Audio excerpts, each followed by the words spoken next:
लोग अच्छे से देख लीजिए, समझ लीजिए, नोट कर लीजिए, मेरे साथ ही लिखते चलिए। ये क्वेश्चन काफ़ी इंपॉर्टेंट है, कई बार पूछा गया है, ट्विस्ट करके भी पूछा गया है, कभी कैप्लर्स लॉ पूछा गया है, कभी उसका डेरिवेशन पूछा गया है। मैं आप लोगों को डेरिवेशन भी करा रही हूँ।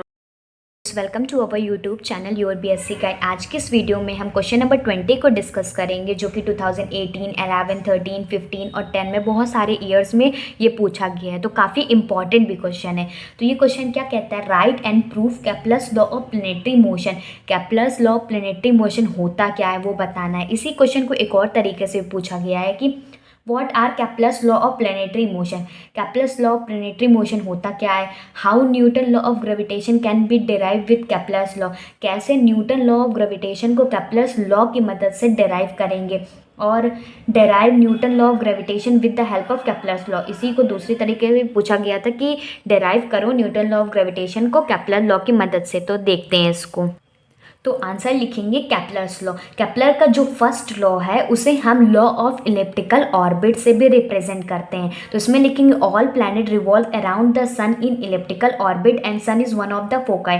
इसमें कह रहे जितने भी प्लैनेट्स होते हैं वो सन के अराउंड रिवॉल्व करते हैं और सन जो होता है सिर्फ एक फोकस होता है। ये कैप्लर्स का फर्स्ट लॉ कहता था। इसका सेकेंड लॉ जो कि लॉ ऑफ एरियाज के बारे में कहता था, ये कहता था the straight line joining the sun to the planet sweeps equal area in equal interval of time.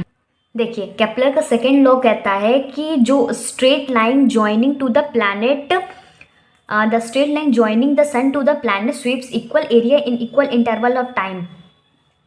जो कि सन को प्लैनेट से जो जोड़ती है लाइन, तो इसमें जो होगा इक्वल एरिया वो कवर करेगा, चाहे इक्वल टाइम पे ही हो। ठीक, इक्वल एरिया कवर करेगा इक्वल टाइम पे। ठीक, तो जो थर्ड लॉ है कैप्लर्स का उसे हम लॉ ऑफ टाइम पीरियड के नाम से जानते हैं।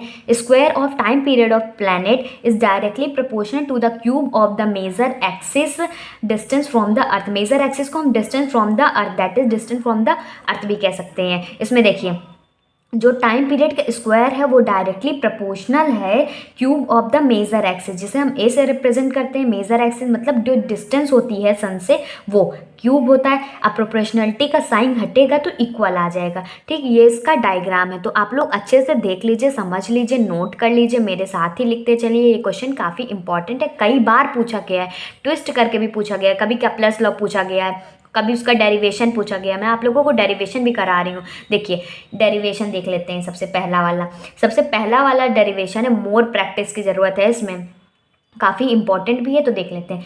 Proof of Kepler's first law, the gravitation force on planet due to sun. जो ग्रेविटेशनल फोर्स होता है प्लैनेट की वजह से सन पे, तो वो कितना होता है, force is equal to minus G capital M gravitation mass small mass और आर कैप आर स्क्वायर, ये फर्स्ट इक्वेशन मान लेंगे। ठीक, फिर उसके बाद लिखेंगे फ्रॉम न्यूटन सेकेंड लॉ। हम न्यूटन सेकेंड लॉ जानते हैं कि force is equal to mass into acceleration होता है। ठीक, एलिप्टिकल ऑर्बिट में होता है। एलिप्टिकल प्रूफ करने के लिए जो हमने कहा था ना कि जो फर्स्ट लॉ है वो law of elliptical orbit proof करने के लिए, तो ये पहला लॉ का डेरिवेशन बता रही हूँ।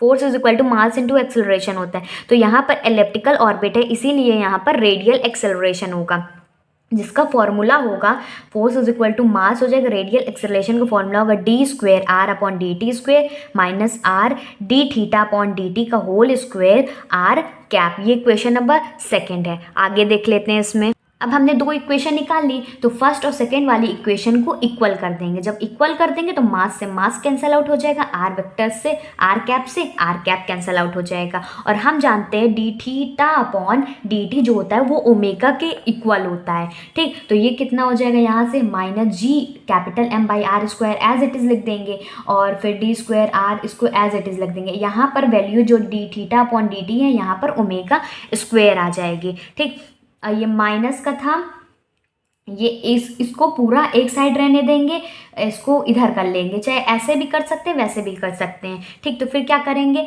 Multiply r cube on both side, दोनों साइड आर क्यूब से मल्टीप्लाई कर देंगे। जब दोनों साइड आर क्यूब से मल्टीप्लाई कर देंगे तो यहाँ पर कितना बचेगा, r cube d square r upon d t square minus, इसमें भी आर क्यूब से मल्टीप्लाई करेंगे, आर तो है, ये आर क्यूब से करेंगे तो आर की पावर 4 हो जाएगा, ये ओमेगा स्क्वायर हो जाएगा माइनस जी एम, और आर क्यूब से जब मल्टीप्लाई करेंगे यहाँ पर देखिए G M upon r square into r cube, तो आर स्क्वायर से आर स्क्वायर वाला टर्म कैंसिल आउट हो जाएगा, तो क्या बचा, आर बचा ना। ठीक, फिर उसके बाद यहाँ पर देखिए r cube d square r upon d t square, फिर यहाँ पर देखिए h is equal to r square omega formula होता है इसका। ठीक, तो एच स्क्वायर क्या होगा, आर की पावर 4 ओमेगा का स्क्वायर। ठीक, तो इसको हम लोग यहाँ पर लगाएंगे। यहाँ पर देखिए यहाँ पर है आर की पावर 4 ओमेगा स्क्वायर, इसकी जगह पर लिखेंगे हम एच स्क्वायर। ठीक, फिर आएगा equal to minus G capital R capital M small r, ये क्वेश्चन नंबर 3 मान लेंगे। इसको अच्छे से देखिएगा, थोड़ा कॉम्प्लिकेटेड है, थोड़ा ऊपर से भी जाएगा लेकिन काफ़ी इंपॉर्टेंट भी है। ठीक, फिर उसके बाद put r is equal to 1/u, जहाँ पर आर है वहाँ पर 1/u पुट कर देंगे और u की जगह 1/r कर देंगे और h की जगह आर स्क्वायर ओमेगा कर देंगे और यहाँ से ओमेगा की वैल्यू h/r स्क्वायर और h/u स्क्वायर HU स्क्वायर हो जाएगा। तो बस जहाँ जहाँ पर है पुट कर दो। अब हम लोग को dr/dt भी तो चाहिए, इसका स्क्वायर चाहिए। पहले सबसे पहले dr/dt निकालेंगे, इसको इंटीग्रेट करेंगे, डिफ्रेंशिएट करेंगे सॉरी। ठीक, तो इसको जब डिफ्रेंशिएट करेंगे तो ये आएगा -1/u स्क्वायर du/dt। ठीक, फिर इसके बाद फिर इसको सॉल्व करेंगे। इसमें क्या करेंगे, multiply and divide by d theta, और डी थीटा की वैल्यू ओमेगा होती है, D theta upon d t की वैल्यू ओमेगा होती है, तो इससे मल्टीप्लाई किया गया। मल्टीप्लाई करने के बाद ये आ जाएगा -1/ओमेगा square d u by d theta omega. और हम जानते हैं कि अभी हमने निकाला ना इसकी वैल्यू, कहाँ गई, D u by d theta की वैल्यू हमने निकाला ना, कहाँ आएगी, यह आएगा -1/u स्क्वायर, ये H U square d u by d theta omega की जगह पे हम लिखेंगे एच यू स्क्वायर। ठीक, इसको पुट कर देंगे तो ये हमारे पास dr/d डी टी की वैल्यू आएगी -h/du/d थीटा। फिर इसके बाद फिर इसको डिफ्रेंशिएट करेंगे, अगेन डिफ्रेंशिएट करेंगे तो हमें d square upon d t square मिल जाएगा यहाँ से। ठीक, जब ये सब वैल्यू मिल जाएगी तो पुट कर देंगे r and D square R D t square को इक्वेशन में। हमें ये वैल्यू चाहिए थे, D square R D t square यहाँ पर चाहिए थी ना, ज़रूरत थी हमें, यहाँ पर हमें r की वैल्यू चाहिए थी, इसकी वैल्यू चाहिए थी, तो हमारे पास दोनों वैल्यू निकल आ गई है। तो बस इक्वेशन नंबर 3 पे पुट कर लेंगे, फिर इसको बाद सॉल्व कर लेंगे। देखिए यहाँ पर पुट करेंगे तो ये आएगा -1/u cube h square u square d square u upon d theta square minus h square is equal to -g capital M small r. ठीक, इसको आगे सॉल्व करेंगे तो ये आएगा। और इधर देखिए ये जो gm/h स्क्वायर है ये पूरा कांस्टेंट टर्म है, ये कांस्टेंट टर्म हटा देंगे तो u की वैल्यू जो आएगी वो ये आ जाएगा gm/h square plus r cos theta. ठीक, फिर उसके बाद क्या करेंगे, फिर उसके बाद इसको इधर करेंगे तो h square by G M इधर ले गए, फिर इसको नीचे ले गए और upon r is equal to 1 plus h square r cos theta upon G M. तो ये सिमिलर होगी 1/r is equal to 1 plus 1/e। ये कोनिक सेक्शन में फॉर्मूला है, ये इसके इक्वल हो जाएगी, ये सिमिलर दिख रही है ना। तो हम ये कह सकते हैं कि जो डिटरमाइन करता है ये इलिप्टिकल शेप को डिटरमाइन करता है। तो determining shape of the figure thus the path of the planet will be ellipse but e जो है 1 से छोटा होना चाहिए। दिस इस्टेब्लिश कैप्लर्स का फर्स्ट लॉ, ये कैप्लर्स के फर्स्ट लॉ को डिफाइन करता है। तो ये पहला प्रूफ था कैप्लर्स का फर्स्ट लॉ का। अब सेकंड और थर्ड प्रूफ देख लेते हैं। सेकेंड और थर्ड प्रूफ काफ़ी इजी है। सबसे पहले हम एलिप्टिकल ऑर्बिट में जैसे कि हम लोग कैप्लर्स लॉ का फिगर बनाएंगे तो हमें ये प्रूफ करना रहेगा कि dA/dt है, तभी हम लोग प्रूफ कर पाएंगे कि कांस्टेंट है। ठीक, इज इक्वल टू कांस्टेंट है, इसे हमें प्रूफ करना है। लॉ ऑफ एरियाज़ के बारे में बताते हैं ना, sweeps equal area in equal interval of time, तो हमें इसको कांस्टेंट प्रूफ करना है। इधर देखिए ट्राइंगल इधर ले लेंगे, ये मान लो सन है और ये दो ठो अर्थ की पोजीशन के बीच के डिस्टेंस है। ठीक, तो इसके डिस्टेंस r है, तो ये कितना हो जाएगा, हमारा जो एंगल होगा r d थीटा हो जाएगा और स्मॉल एंगल d थीटा हो जाएगा। P पॉइंट है, ये Q पॉइंट है। तो ट्राइंगल POQ में जो होता है, ट्राइंगल का फॉर्मूला क्या होता है, half into base into height. तो हाफ बेस कितना है, रेडी r, और हाइट कितनी है हमारे पास यहाँ पर r d थीटा है। तो इसको सॉल्व करेंगे, इसको डिफ्रेंशिएट किया गया था dA/dt को, तो आएगा half r square d theta upon d t. ठीक, इसको सॉल्व करने के बाद d theta upon d t की वैल्यू ओमेगा रख देंगे और हम जानते हैं ओमेगा की value L upon m r square होता है इसका फॉर्मूला। तो इसको रख के सॉल्व कर लेंगे तो हमारे पास d a upon d theta constant आ जाएगा। तो ये प्रूव हो गया कि जो सन से अर्थ की डिस्टेंस है वो इक्वल एरिया कवर करती है इन इक्वल इंटरवल ऑफ टाइम में। अब थर्ड लॉ को देख लेते हैं, केप्लर्स का थर्ड लॉ का प्रूफ देख लेते हैं। जो फोर्स का फॉर्मूला होता है जो ग्रेविटेशन के टर्म में होता है Gm/r², इक्वेशन नंबर 1। और जो सेंट्रीफ्यूगल फोर्सेज होता है उसका फॉर्मूला होता है mv²/r। ठीक, अब जब इन दोनों को कंपेयर करेंगे तो देखिए Fc = m/r बाहर ले लेंगे। अब v² की वैल्यू यहाँ पर v की वैल्यू हम लिखेंगे 2πr/t।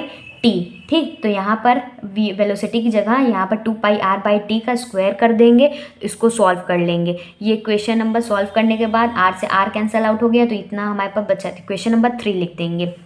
अब इक्वेशन नंबर 1 और इक्वेशन नंबर 3 को इक्वल कर देंगे तो हमारे पास क्या आ जाएगा। जब इक्वल कर दिए तो कैंसिल आउट कर देंगे, तो कैंसिल आउट करने के बाद हमारे पास बचेगा t² = 4πt/gm r³। और ये जो इतना टर्म है ये पूरा कांस्टेंट है, तो हमारे पास हो जाएगा जो टाइम पीरियड का स्क्वायर हो जाएगा वो डायरेक्टली प्रोपोर्शनल हो जाएगा जो डिस्टेंस के क्यूब के। तो ये हमारे तीनों लॉ के, केप्लर्स के तीनों लॉ के प्रूफ थे। अब इसमें कुछ और भी क्वेश्चंस पूछे गए हैं, उसको देख लेते हैं और सॉल्व करते हैं।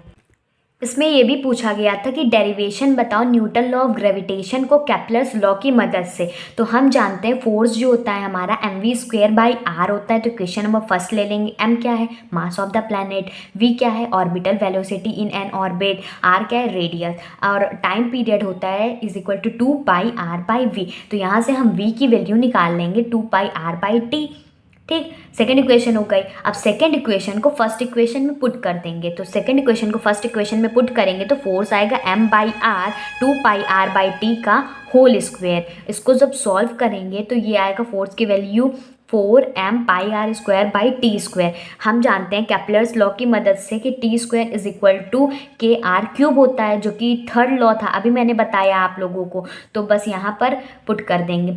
F = जो आया ना ऊपर 4π² इसको सॉल्व करेंगे तो यहाँ पर जो t² की वैल्यू है kr³ रख के सॉल्व कर लेंगे। तो ये r से r कैंसिल आउट हो जाएगा, तो आएगा 4π² m/kr²। जो फोर्स होगा वो डायरेक्टली इन्वर्सली प्रोपोर्शनल हो जाएगा r² के। तो हम ये कह सकते हैं कि force between two body is inversely as square of the distance between them.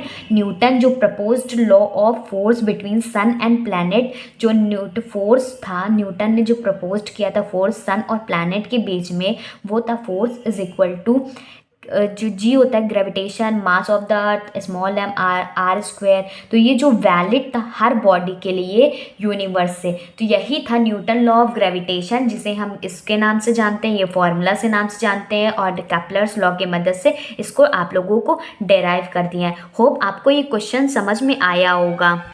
एक बार में नहीं समझ में आए तो आप वीडियो को रिपीट करके भी देख सकते हैं, धीरे करके देख लीजिए, अच्छे से समझ लीजिए। काफ़ी बार ये आता है इसीलिए मैंने आप लोगों को बता दिया। ठीक, तो चैनल पे नए हैं तो वीडियो को लाइक शेयर कर दीजिए, चैनल को सब्सक्राइब कर लीजिए। ऐसे ही मैं आप लोगों के लिए इंपॉर्टेंट क्वेश्चन साथ ही साथ इंपॉर्टेंट सॉल्यूशंस भी प्रोवाइड करती हूँ, ताकि आप लोग इसे सॉल्व करके एग्ज़ाम में बहुत अच्छा परफॉर्म कर सकें। तो नए हैं तो चैनल को सब्सक्राइब ज़रूर कर लीजिएगा। Good bye and stay safe.